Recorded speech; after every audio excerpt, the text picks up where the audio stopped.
Hello dear students. तो once again हम आ गए हुए हैं आप सभी के लिए क्लास ट्वेल्थ के केमिस्ट्री के मोस्ट इंपॉर्टेंट वीडियो लेक्चर लेकर के, जिसमें हम लोग क्लास ट्वेल्थ का फर्स्ट चैप्टर जो कि है सॉलिड स्टेट, यानी हिंदी में बोल सकते हैं ठोस अवस्था, इसका हम लोग इस वीडियो में 30 मोस्ट इंपॉर्टेंट एमसीक्यूज करने वाले हैं, जो कि आपके बोर्ड एग्जामिनेशन के लिए काफी हेल्पफुल होगा। तो आइए हम लोग देखते हैं। फर्स्ट क्वेश्चन हमारे पास में दिया हुआ है, निम्नलिखित में किसमें फ्रैंकल दोष पाया जाता है।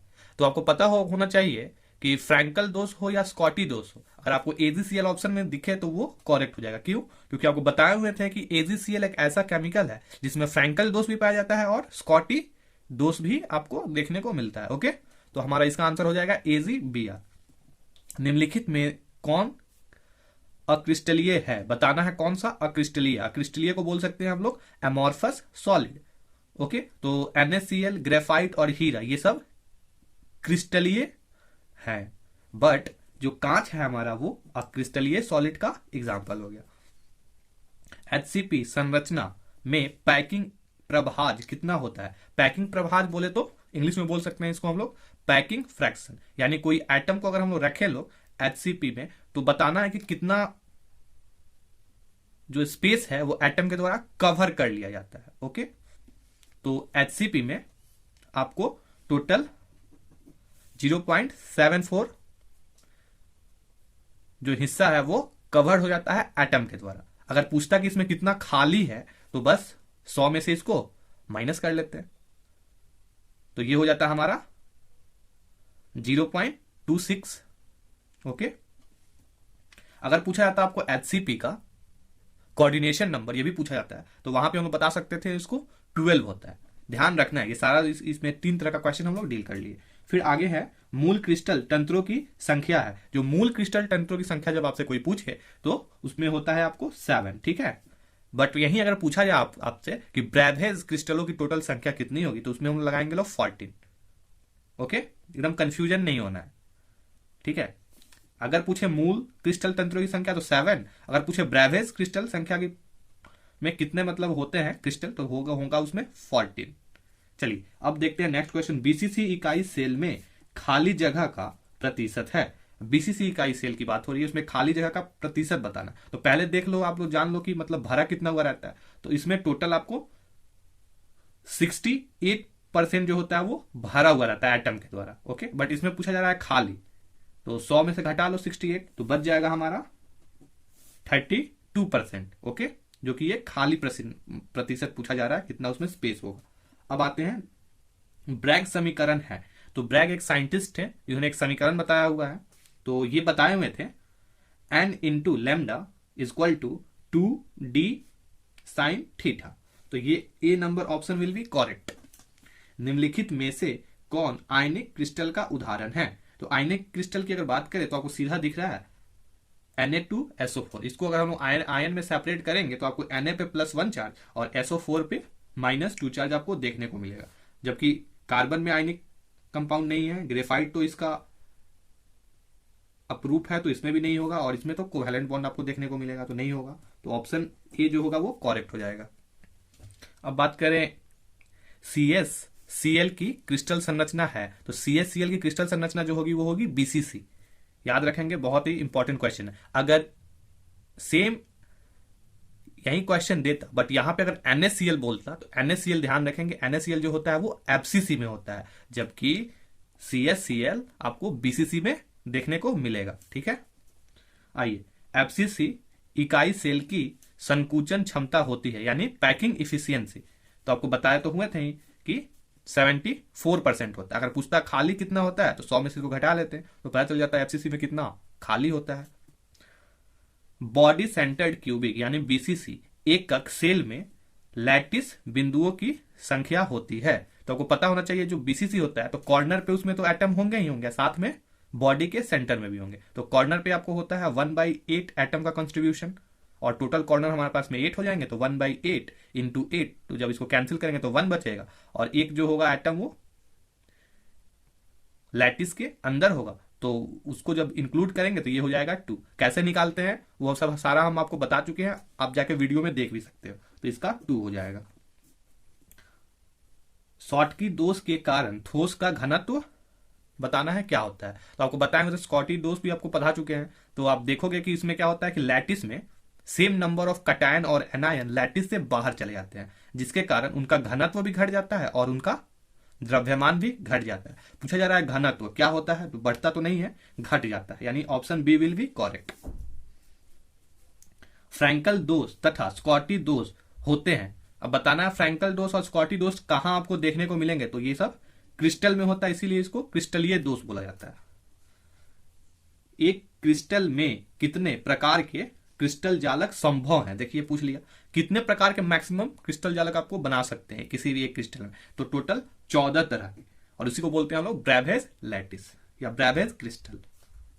आइए नेक्स्ट क्वेश्चन। एक जालक में A B dot dot dot करके ऐसे ही बहुत सारे होंगे, यानी टाइप व्यवस्था दर्शाती है, तो ये क्या दिखाती है आपको, HCP जालक को। C6H6 कैसा पदार्थ है, तो ये है आपको प्रति चुंबकीय, याद रखना है, बहुत ही इंपॉर्टेंट क्वेश्चन है।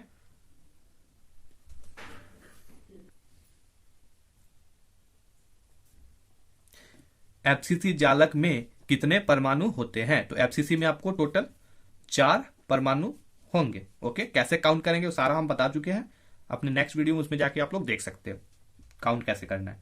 फिर लिखा हुआ है Na2O में सोडियम की उप सहसंयोजन संख्या है, तो उप सहसंयोजन संख्या मतलब होता है कोऑर्डिनेशन नंबर। किसी भी पार्टिकुलर एटम का अगर पूछा जाए कोऑर्डिनेशन नंबर कितना होगा बताइए, तो उसका आसपास का यानी सराउंडिंग एटम देखते हैं कितना एटम को वो टच कर रहा है वो पार्टिकुलर एटम, और वो जितना एटम को टच करेगा उसी को हम लोग क्या बोलेंगे, उस एटम का कोऑर्डिनेशन नंबर। क्लियर। तो यहां पे सोडियम जो है वो 4 एटम से क्या होता है, घिरा हुआ रहता है, इसलिए इसका कोऑर्डिनेशन नंबर 4 हो जाएगा। Option B will be correct. फिर बात करें अगर सोडियम क्लोराइड यानी NaCl का जालक कैसा होता है, तो वो होता है अष्टफलकीय, यानी बोल सकते हैं इसको ऑक्टाहेड्रल इंग्लिश में। एक बोर मैग्नेटन बराबर होता है, बहुत ही अच्छा क्वेश्चन है। तो एक बोर मैग्नेटन बराबर होता है 9.72 इंटू 10⁻⁻24 AM²।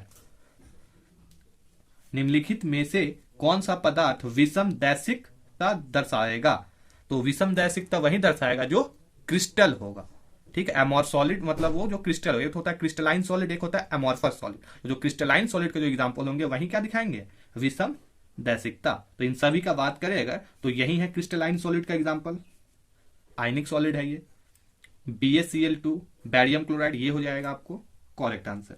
स्कॉटी दोष होने का कारण है, तो आपको बताएं तो स्कॉटी दोष में सेम नंबर ऑफ कटायन और एनायन लैटिस से क्या होते हैं, बाहर चले जाते हैं। तो देखिए यहाँ पे लिखा है ऑप्शन डी नंबर में लैटिस साइड से कटायन तथा एनायन के पेयर की अनुपस्थिति, यही कारण है स्कॉटी दोष होने का। क्लियर। जर्मेनियम अर्धचालक के साथ उपस्थित AS है, तो इसको ये अशुद्धि इसमें मिलाया जाता है जर्मेनियम में, और इसको हम लोग बोलते हैं, जब भी कोई भी अशुद्धि हम लोग मिलाएंगे तो उसको हम लोग बोलेंगे लोग डोपेंट, और इस प्रोसेस को बोलते हैं लोग डोपिंग। ठीक है, अशुद्धि मिलाने के प्रोसेस को डोपिंग। निम्नलिखित में कौन बेरवेदार ठोस है, तब बच्चे बहुत ज्यादा कंफ्यूज हो जाते हैं कि बेरवेदार क्या है और रवेदार क्या है। तो बेरवेदार बोले तो एमोर्फस सॉलिड की बात हो रही है, अगर रवेदार पूछा जाता है तो वो क्रिस्टलाइन सॉलिड की बात हो रही है। ओके, तो ग्रेफाइट ये है क्रिस्टलाइन सॉलिड, क्रोम एलम भी क्रिस्टलाइन सॉलिड का एग्जांपल है, सिलिकॉन कार्बाइड भी क्रिस्टलाइन सॉलिड का एग्जांपल है। बट बात करें अगर क्वार्ट्ज ग्लास, तो ये है एमोर्फस सॉलिड का एग्जांपल। आपको पता होना चाहिए कि एमोर्फस सॉलिड जो होता है उसका फिक्स ज्यामितीय शेप नहीं होता है, जबकि क्रिस्टलाइन सॉलिड जो होता है उसका फिक्स ज्यामितीय शेप होता है। यदि बैंड गैप 0 इलेक्ट्रॉन वोल्ट हो, तो ये 0 लिखा हुआ है। ओके, तो 0 इलेक्ट्रॉन वोल्ट होगा तो वो वैद्युत का चालक होगा। इसको थोड़ा सा समझ लेते हैं अच्छे से। अगर बैंड गैप यानी बैंड, सपोज ये 2 क्या है बैंड, इसके बीच में गैप जो है वो 0 है, तो उस कंडीशन में क्या होगा, इलेक्ट्रॉन यहां से इजिली इस बैंड में क्या करेंगे, जंप कर पाएंगे, और जितना इलेक्ट्रॉन जंप कर पाएगा उतना ही अच्छे से इलेक्ट्रिसिटी कंडक्ट कर पाएगा। क्लियर। तो यहां पे 0 है, इसी कारण से वैद्युत का चालक होगा।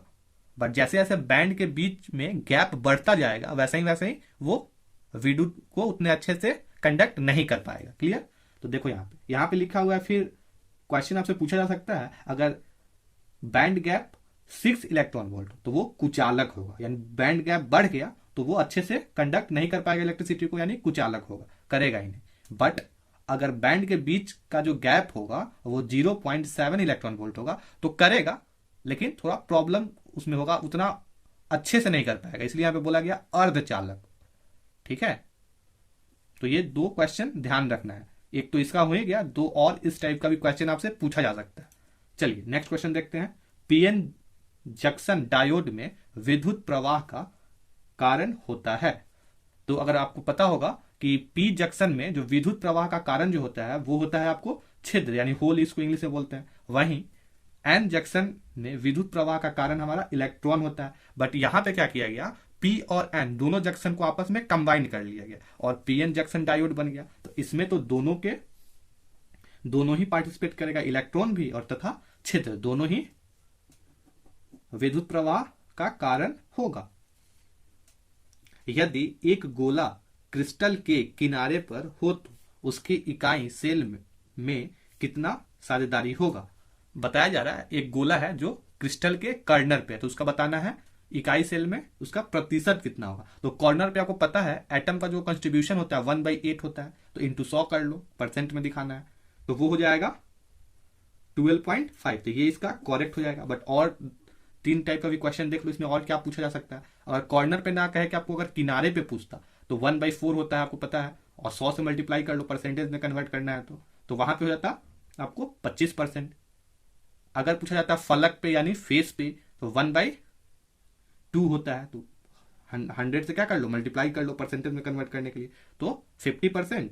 अगर बॉडी के सेंटर में पूछा जाता तो टोटल 100% हो जाता है इसका आंसर। क्लियर?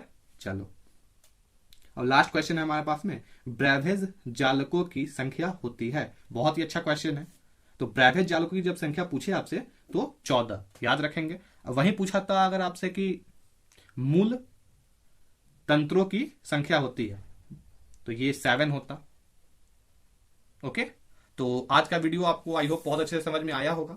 तो अगर आप फर्स्ट टाइम वीडियो को वॉच कर रहे हो तो वीडियो को लाइक कर दें, चैनल को मेरे सब्सक्राइब कर दें और अपने फ्रेंड वगैरह को शेयर करें, क्योंकि हम धीरे धीरे करके सारा आपके एग्जाम से पहले तक सारा चैप्टर वाइज हम यहाँ पे ऑब्जेक्टिव आपके लिए लाने वाले हैं। तब तक के लिए धन्यवाद, मिलते हैं फिर नेक्स्ट वीडियो में।